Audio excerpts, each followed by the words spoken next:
Hola, Mictao, ¿qué tal? ¿Cómo estás? Hoy día vamos a hablar sobre la caverna de Platón. Sí, justo lo tengo acá. Vamos a hablar de esto. La caverna de Platón. Sí, lo grabé en otro formato, pero es más difícil. En este formato es más sencillo. Ya, vamos a hablar de las diapositivas. Son 13 diapositivas, vamos a explicarlos. Y quiero que tengas la ilación porque voy a colocar las diapositivas en un modo un poco desordenado porque no tengo tanto tiempo. Pero igual lo voy a explicar.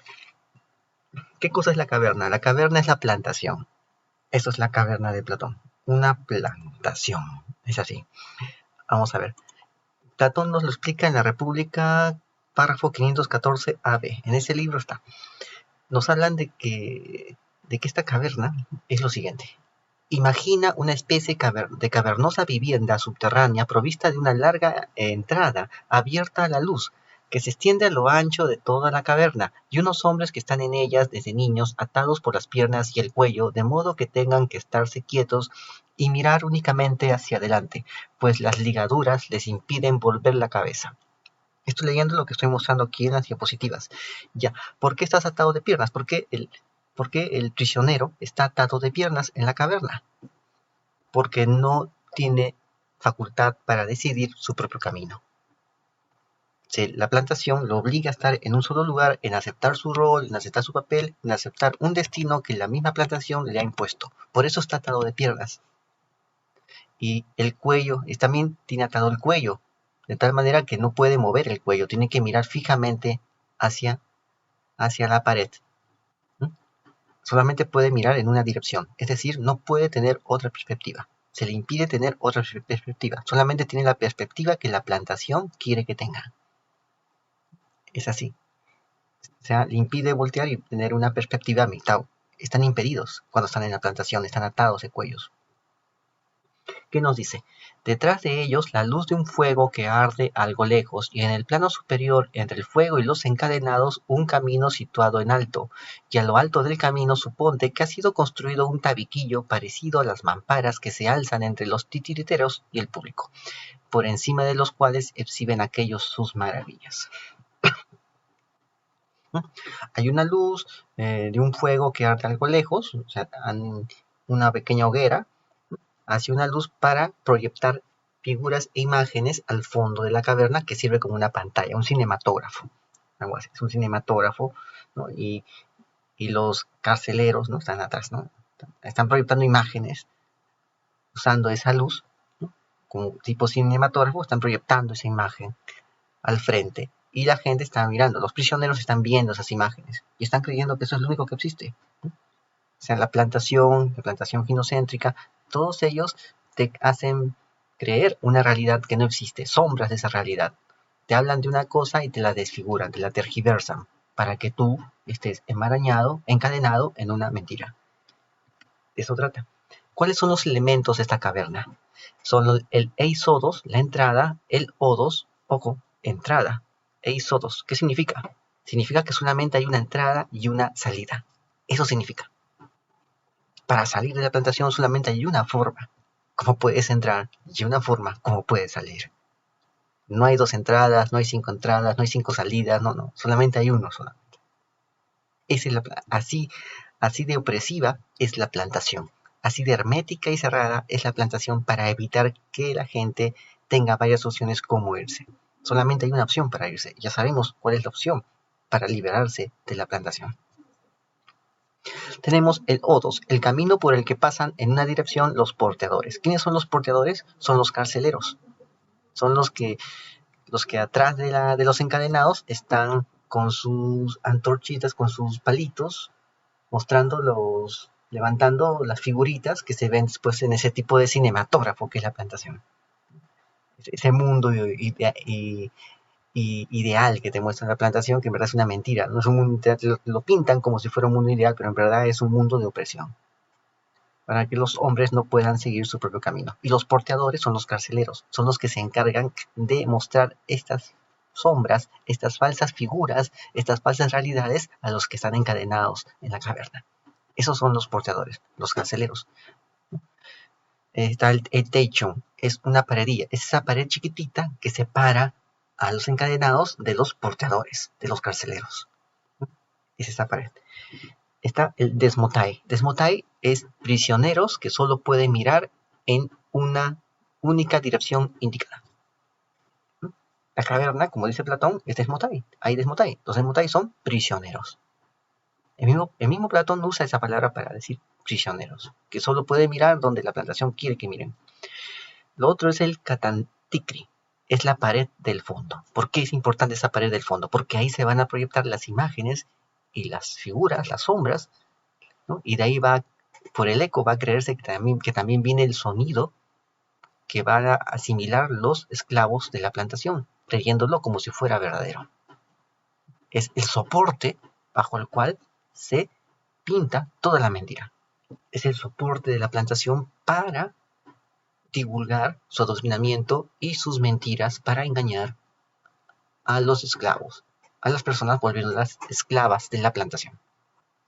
Eso es el soporte.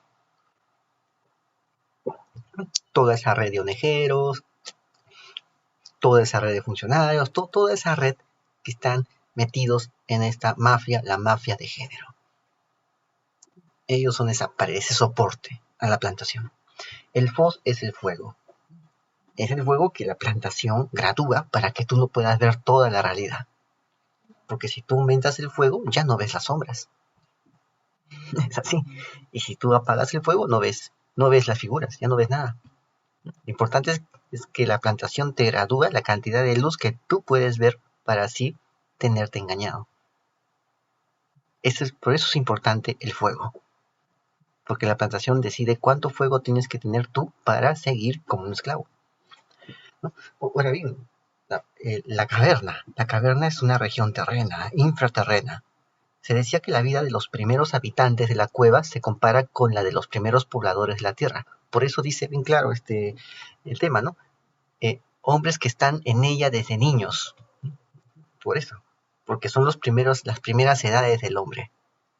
Entonces, como está en sus primeras edades, es más sencillo meterle ideas para que no pueda seguir su propio camino. Para eso se usa el tema de la alegoría. Esa es la caverna, ¿no? Hombres que están ahí desde niños, que se les ha adoctrinado y que no han podido entender que hay otra dirección, que hay otra vía y que es la vía más auténtica, que es la vía del hombre que sigue su propio camino. Es así. Por eso desde niños se les adoctrina. ¿Ves? El mismo Platón te lo dice. Ahora bien, ¿qué más tenemos? Tenemos el adoctrinamiento en la plantación. Ahí está, el adoctrinamiento. Aquí te muestro la figura del adoctrinamiento, ¿no? Para que se adoctrinen, se impresionen y todo, ¿no? Acá también vemos la figura de una persona que está con la antorcha y atrás de la pequeña pared, ¿no? Está agachado para que no lo vean, ¿no? Solamente se van a ver las figuras que son proyectadas gracias a la luz de esta antorcha. Podemos llamarle a este carcelero que está con la antorcha aquí en esta diapositiva que titula Adoctrinamiento de la plantación. Podemos llamarle al tipo de la antorcha Zósimo. Ahí está. Le ponemos de nombre Zósimo. Así. Y atrás, mira, hay un pelón atrás del dibujo, ¿no? Un pelón que está casi en la entrada de la cueva. Le podemos llamar Enrico. Ahí está Enrico. Ahí están, ¿no? Y ahí están los esclavos, ¿no? Viendo lo que ellos quieren que muestren, ¿no? De vez en cuando, mira, todavía el azul, ¿no? La antorcha es color azul, como las píldoras que le encantan, ¿no? Así. Entonces, él decide cuánto, ¿no? Según sus amos también, porque tiene amos, los dueños de la plantación, ¿no? Los encargados. Él solamente es un peón en la plantación. No es nadie, es uno más que está, mira. No es nadie, no tiene nada. Pero hay gente que maneja la plantación, que administra la plantación, que son los ministros de la plantación. Ellos le dicen cuánto de luz tiene que usar, cuánto de luz no tiene que usar. Le dicen cuánto tienes que hablar del tema para hacerte pasar por mitad, cuánto debes no hablar. Y así tiene que graduar las cosas, ¿no? Él se maneja en base a eso. ¿Qué nos dice esta diapositiva de adoctrinamiento de la plantación? Pues bien, contempla ahora a lo largo de esta paredilla unos hombres que transportan toda clase de objetos cuya altura sobrepasa la de la pared, y estatuas de hombres y animales hechas de piedra y madera y de toda clase de materias.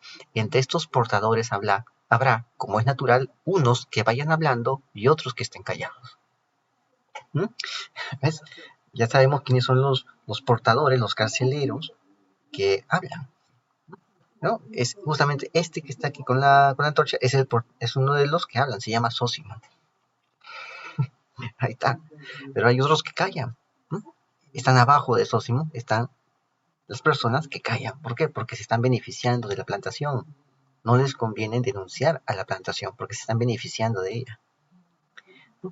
Tampoco les conviene no decir ni sí ni no. Simplemente que las cosas sigan. Esos son los que están callados. ¿Te das cuenta? Esos son los dos tipos de portadores. Los que hablan para graduar el nivel de engaño y las que se callan, las personas que se callan porque se están beneficiando de la plantación y les conviene que todo siga así. No les conviene crear una idea, o sea, una imagen que pueda hacer pensar a los esclavos de la plantación. No les conviene. Eso es. Eso está en el párrafo 515A de la República de Platón. ¿Qué tenemos también? Tenemos la castración mental en la plantación. 515A, párrafo. ¿Qué nos dice?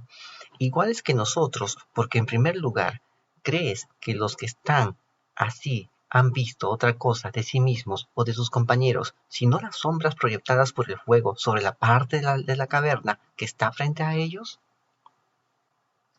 O sea, ¿crees que han visto otra cosa, que han visto otra realidad?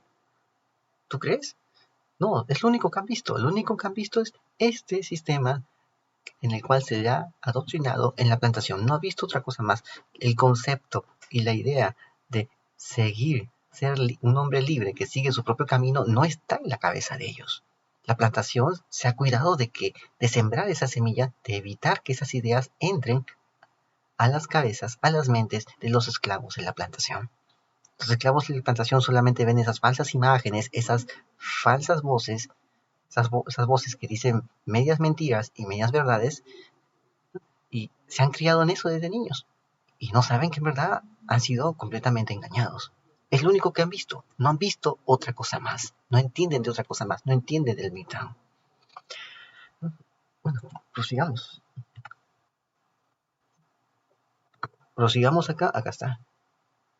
No basta con encarcelarlos y llenarlos de imágenes. No basta con eso. El control de la plantación es mucho más agresivo. Va mucho más allá de todo eso. Como vamos a hablar, ¿qué nos dice la República al respecto? Hay este diálogo.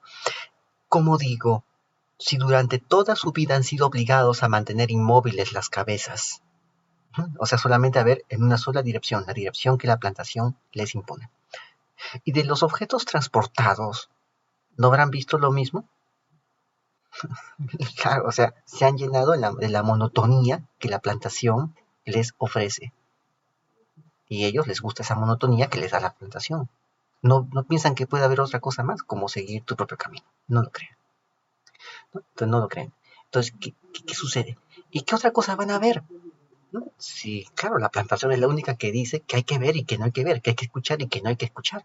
¿No? Dice, entonces se preguntan, ¿qué otra cosa van a ver? Y si pudieran hablar los unos con los otros, oh, ¿no piensas que creerían estar refiriéndose a aquellas sombras que veían pasar ante ellos? Forzosamente, le dice. No queda de otra. O sea, los diálogos de ellos consisten en hablar de las proyecciones falsas, de las ilusiones, las sombras y las falsas realidades que la plantación les muestra. Ese es lo único que hablan. De todas las mentiras que le muestra la plantación. Como si fueran verdad, hablan de ello. Como es verdad, todo es un teatro, todo es una pantomima. ¿Qué más dicen? Y si la prisión tuviese un eco que viniera de la parte del frente, ¿piensas que cada vez que hablara alguno de los que pasaban, creerían ellos que los que hablaba era otra cosa sino la sombra que veían pasar? Es así, ¿no? O sea,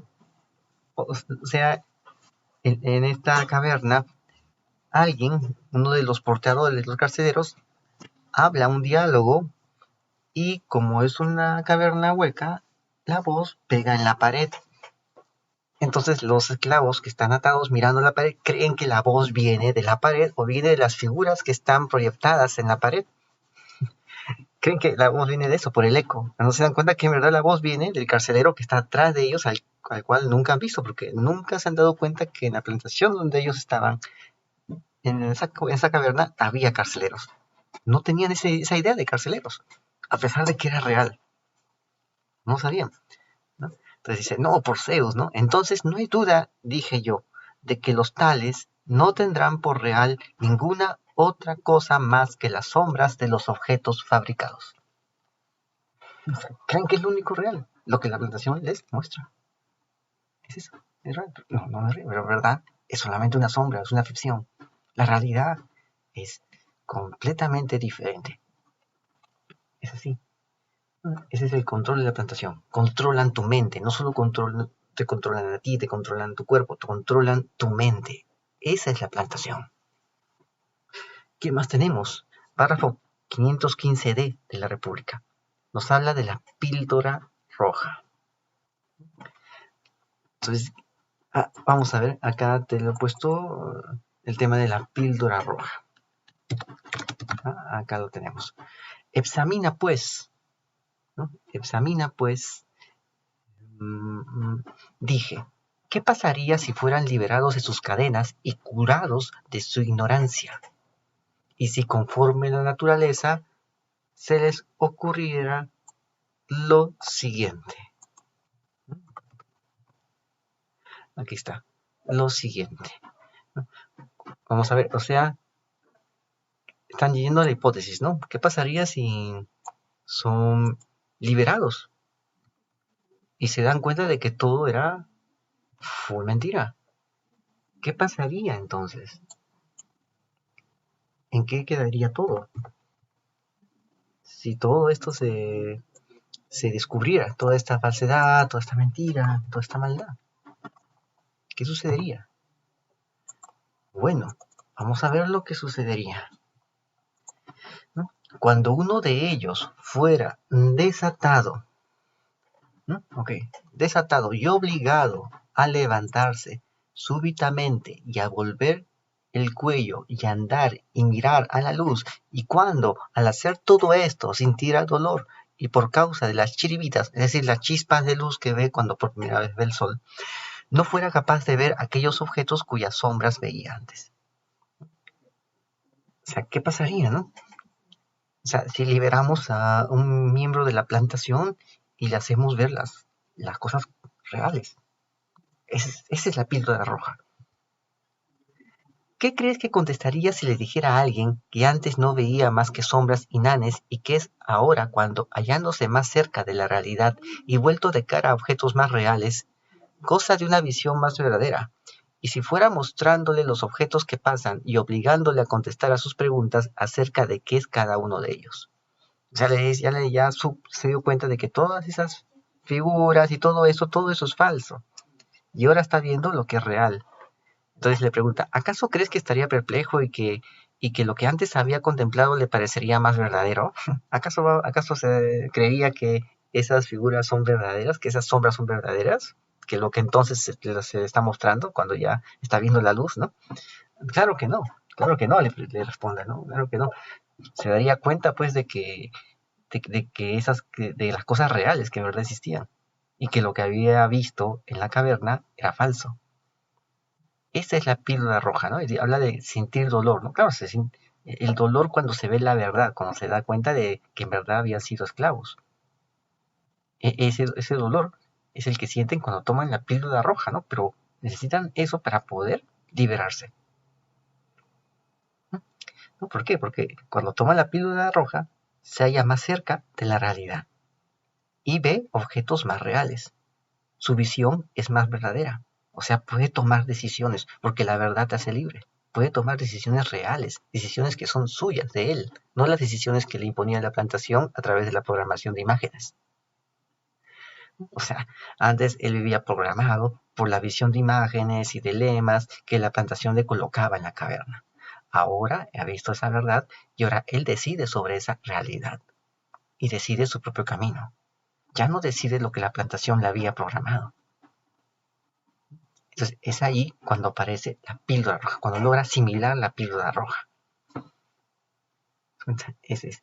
Pero todavía falta, ¿no? Después de la píldora roja, sigue la píldora negra.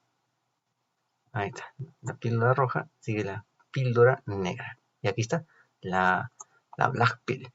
La píldora negra está en el párrafo 516 de la República de Platón. Ahí aparece. ¿Qué es la píldora negra? Esta es otra situación en la cual están hablando aquí en la caverna.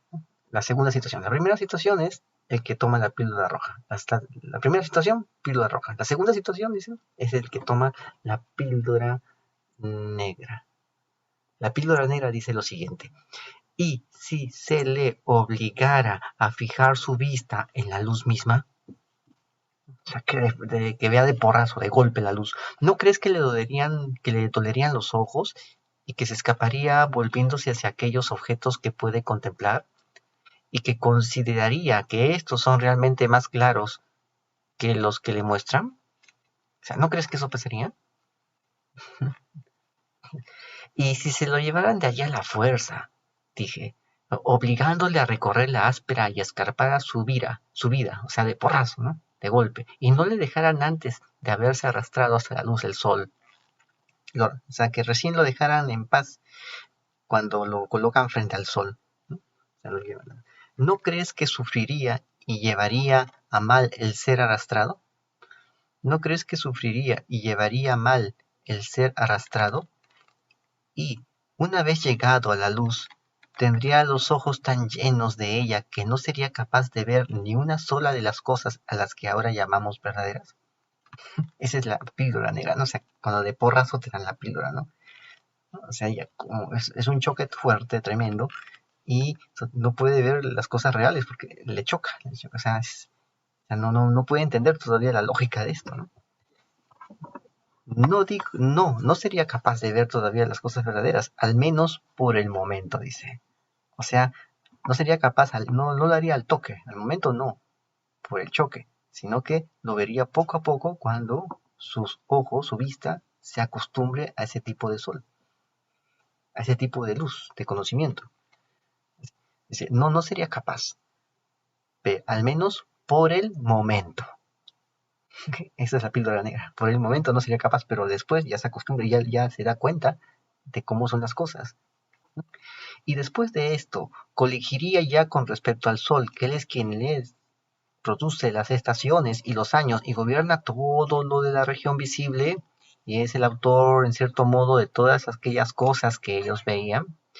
¿Y qué? Dice, cuando se acordara de su anterior habitación y de la ciencia de allí, o sea, la falsa ciencia, la ideología a la cual se le sometía en la plantación, ¿no? Y de sus antiguos, se acordara de sus antiguos compañeros de cárcel. ¿No crees que se consideraría feliz por haber cambiado y que se compadecería de sus anteriores compañeros de la caverna? Claro que sí. O sea, cuando ya ven eh, el, la verdad de la plantación, estos que han tomado la píldora negra ya no quieren bajar a la caverna, ya no le ven sentido a la caverna. Más bien se compadecen de los que siguen ahí, los que quieren seguir en la caverna. ¿Es así? Vamos a ver. Hay, en el párrafo 516D hay otro tema. Y mira lo que dice, ¿no? Y si hubiese habido entre ellos, habla de otro tipo ya de otro caso, ¿no? Ya habló del caso de la píldora roja, habló del caso de los Black Pillar, ahora va a hablar otro caso. Este es el tercer caso que habla la caverna de Platón, porque habla de varios, ¿eh? Vamos a ver. Y si hubiese habido entre ellos algunos honores, o sea, entre los hombres que están en la caverna, hubiese habido algunos honores o alabanzas. O sea, entre ellos como esclavos, aún siendo esclavos, se dan entre ellos jerarquías, se dan ellos alabanzas, ¿no? O recompensas que consideran los unos aquellos otros que por discernir con mayor penetración las cosas que pasaban y acordarse mejor de cuáles de entre ellas serían las que solían pasar delante o detrás o junto con otras, fuesen más capaces que nadie de profetizar basados en ellos lo que iba a suceder. ¿A qué se refiere? Se refiere a los que, estando en la plantación, entre ellos se dan alabanzas, se dan honores, ¿no? O sea, se dicen maestros, ¿no? Porque hay unos que logran darse cuenta de las sombras, de cómo es la dinámica de las imágenes y las palabras que hay en la plantación. Se dan cuenta de esa dinámica, ¿no? O sea, pueden saber qué sigue, ¿no? Porque ya conocen toda la película que les está mostrando, ¿no? Ya conocen todo. Ya saben qué sigue y están viendo qué pueden hacer, ¿no? En otras palabras, está hablando de los púas, que dicen que son los maestros, ¿no?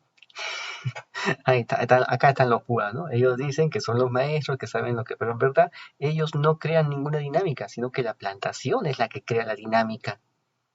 Es la plantación, son los que, ellos no son nada en la plantación, no son nada, unos pobres diablos, pero la plantación crea una dinámica ahí y crea la forma de cómo las figuras, las ideas, las voces van a aparecer. Ellos no crean ningún libreto, es lo que ellos creen. Ellos creen que están profetizando lo que va a pasar. No, es la plantación que necesita esa programación, ese libreto, esas imágenes para mantenerlos controlados como esclavos de la plantación. Pero aún así ellos se creen maestros. ¿Te das cuenta? Está hablando de los púas. ¿Qué nos dice? ¿Crees que sentiría el, el píldora negra, ¿no? O también podemos ponerlo para el píldora roja, ¿no? ¿Crees que sentiría aquel nostalgia de estas cosas? ¿No? O sea, el que sale de la plantación, el que logra salir de la caverna, ¿no? ¿Crees que sentiría nostalgia de estas cosas, de ser un púa, de estar en su escuela de estos, ¿no? ¿Crees que sentiría nostalgia de eso? O sea, o que envidiaría a quienes gozaran de honores y poderes entre aquellos, ¿no? O sea, que le tendrían envidia a estos supuestos maestros, ¿no? O bien, ¿no? O sea, o sea, como si fueran los grandes, ¿no? ¿Tú crees que lo vería como gran cosa esto?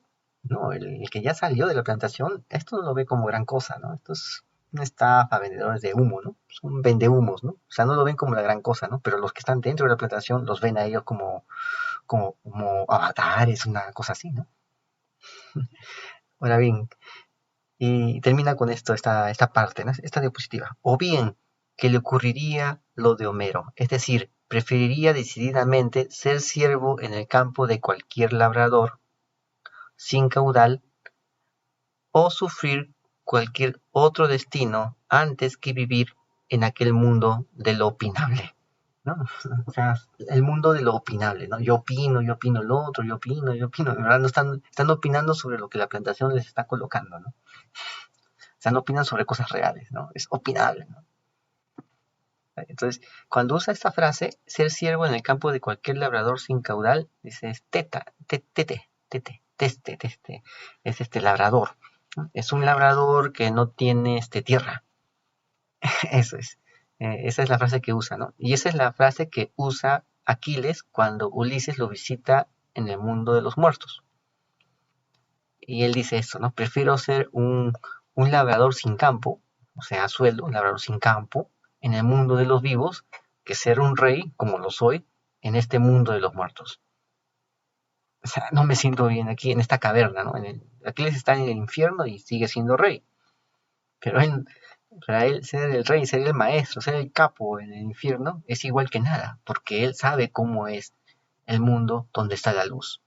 Y prefiere ser un labrador sin campo propio en ese mundo de los vivos que está fuera, arriba de la caverna, que ser un rey dentro de la caverna.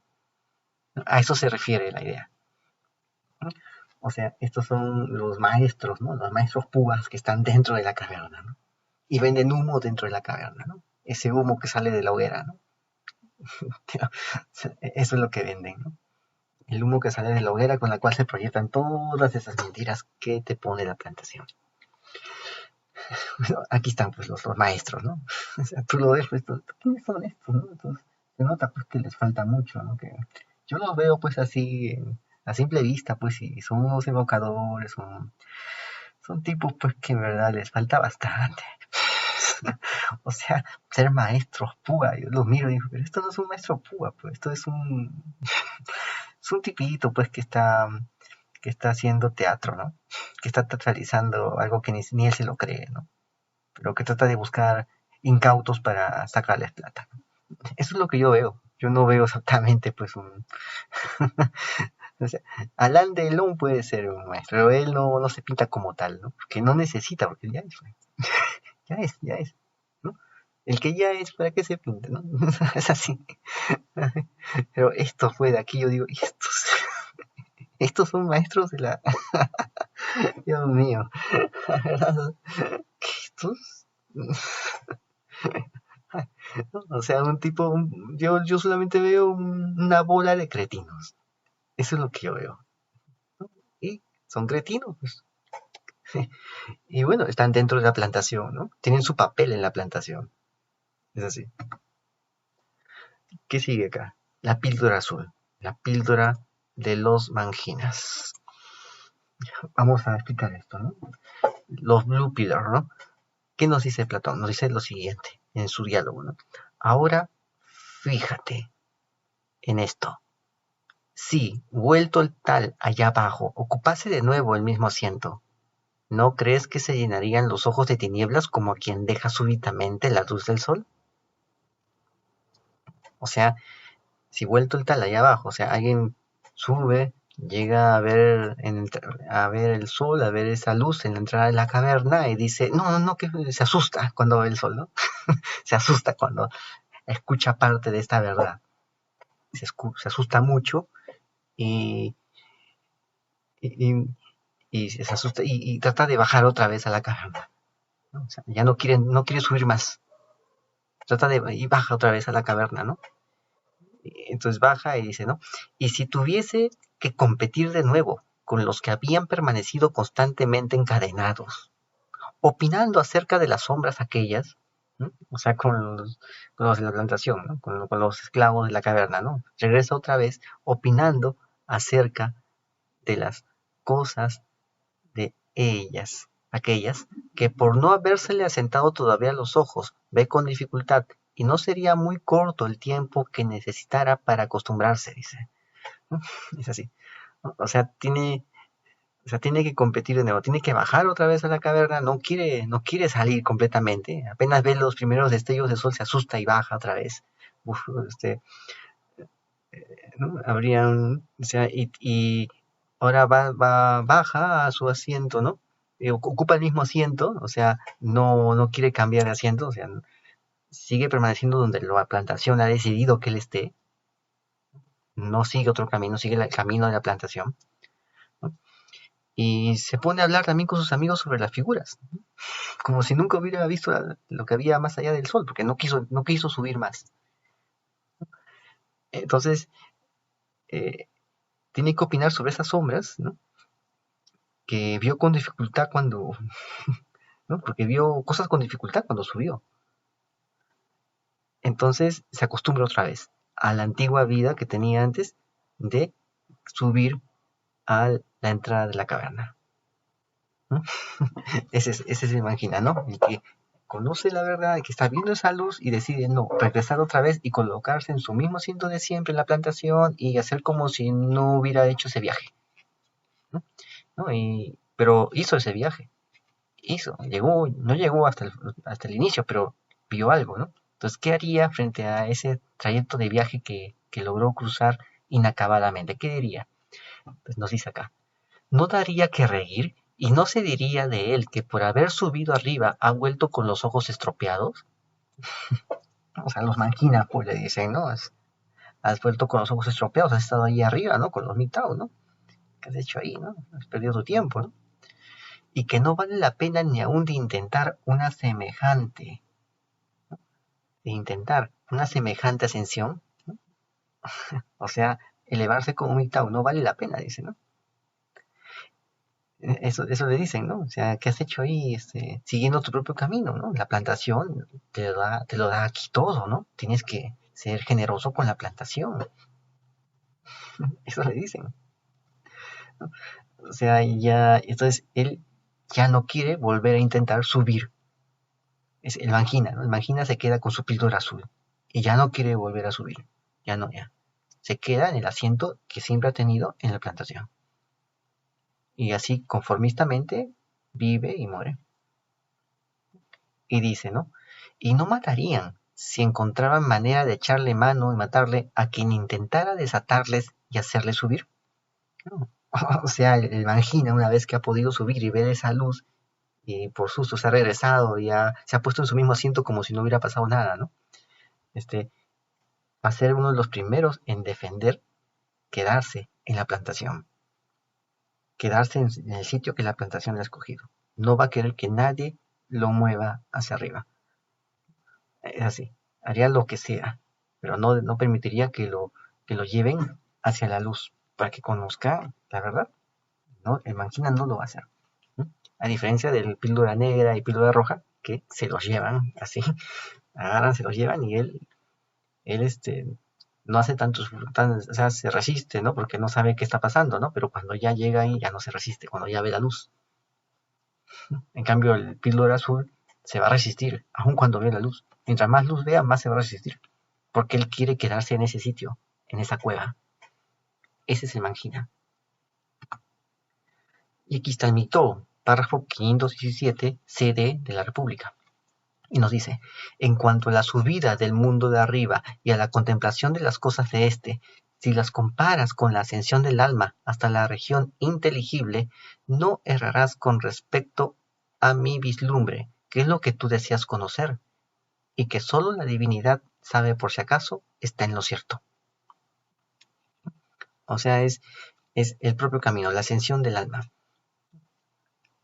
Y dice, en fin, y aquí lo que a mí me parece. En el mundo inteligible, lo último que se percibe, y con trabajo, es la idea del bien.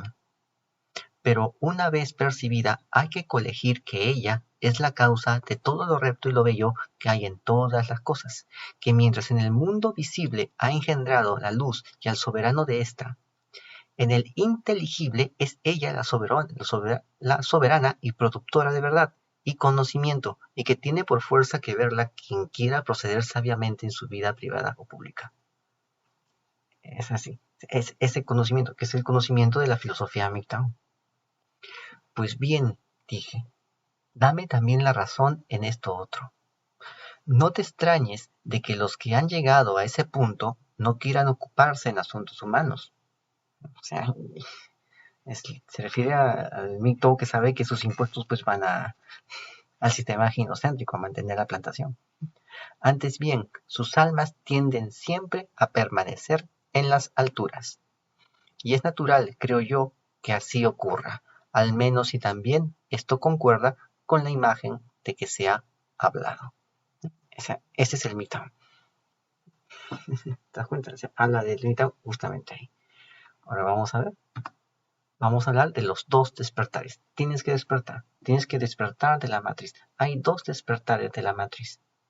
Y aquí nos dice lo siguiente. Está en el párrafo 518A de la República de Platón. Antes bien, dije, toda persona razonable debe recordar que son dos las maneras y dos las causas por los cuales se ofuscan los ojos. Ofuscar los ojos significa despertar, por la luz, ¿no? Eso es, ofuscar los ojos, despertar. Son dos las maneras y las causas del despertar. Una forma de despertar es cuando pasas de la luz a la tiniebla, y la otra forma de despertar es cuando pasas de la tiniebla a la luz. Y aquí ya vamos a otro punto. Cuando los prisioneros de la caverna suben y van al mundo de arriba y ven la luz del sol, pasan de las tinieblas de la caverna a la luz del mundo exterior. Allí es el primer despertar. Y hay un segundo despertar. Cuando ya hechos MGTOW, en el mundo exterior, bajan a la plantación, a la caverna. Allí, en la caverna, ocurre, en la plantación, en la matriz, dentro de la matriz, ocurre el segundo despertar. Y fuera de la matriz ocurre el primer despertar. Son dos despertares. Es lo que nos dice aquí Platón. 518A, párrafo de la República. Y nos dice, y una vez que haya pensado que también le ocurre lo mismo al alma, no se reirá insensatamente cuando vea alguna que por estar ofuscada no es capaz de discernir los objetos, sino que averiguará si es que, viniendo de una vida más luminosa, está cegada por falta de costumbre, o si al pasar de una ignorancia a una luz mayor, se ha deslumbrado por el exceso de esta. ¿No? Aquí nos dice, ¿no? O sea, nos habla de que le ocurre lo mismo al alma, o sea, que está pensando que esto, de que cuando ve alguna que por estar ofuscada, o sea, una persona que ya despertó, pero no es capaz de discernir los objetos, sino que averiguar si es que, viniendo de una vida más luminosa, está cegada por falta de costumbre por sí, ¿no? O sea, es aquel que va a una, ve la luz, ve el conocimiento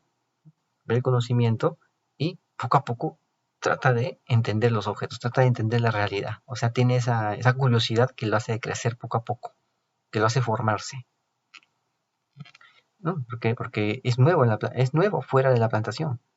Ya está fuera de la plantación, es nuevo ahí. Tiene que aprender, tiene que aprender a vivir fuera de la plantación. Porque toda su vida ha estado adentro. Tiene que aprender cómo es afuera. Y saber que una vez fuera de la plantación, tiene que seguir su propio camino, tiene que conocerse a sí mismo, tiene que entender su libertad, ¿no? ¿No? Y bueno, ¿qué nos dice, no? Y así considerará dichosa a la primera alma, de tal manera se conduce y vive, y compadecerá a la otra. O bien, si quiere reírse de ella, esa su risa será menos ridícula que si se burlara del alma que desciende de la luz. Ahí está. Entonces nos dice eso, ¿no? Ese es el despertar, ¿no? O sea, es dichosa, ¿no? Se conduce, compadecerá a la otra, o bien, ¿no? O bien, si quiere reírse de ella, esa, su risa, será menos ridícula que si se burlara del alma que desciende de la luz.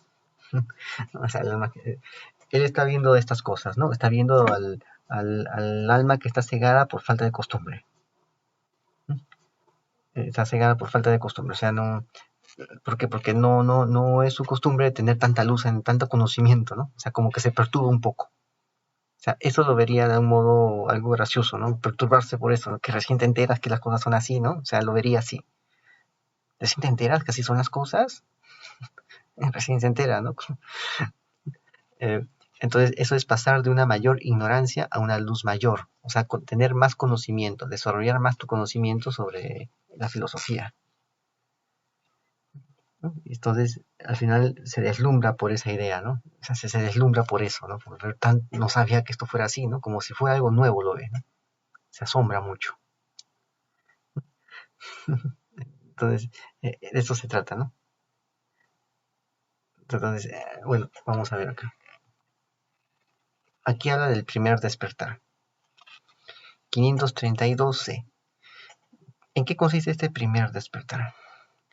Y el liberarse de las cadenas, dije yo, y volverse de las sombras hacia las imágenes y el fuego, y ascender desde la caverna hasta el lugar iluminado por el sol, y no poder allí mirar todavía a los animales, ni a las plantas, ni a la luz solar, sino únicamente a los reflejos divinos que se ven en las aguas y en las sombras de seres reales, aunque no ya a las sombras de imágenes proyectadas por otra luz que comparada con el sol es semejante a ellas.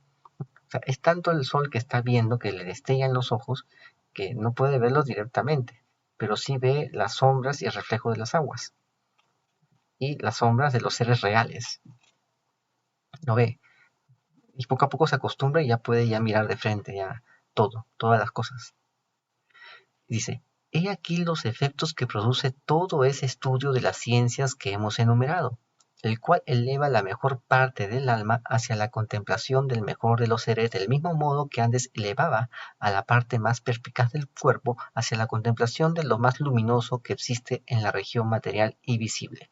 Ese es el primer despertar, ascender hacia el lugar iluminado y poco a poco absorber la realidad, entender la realidad.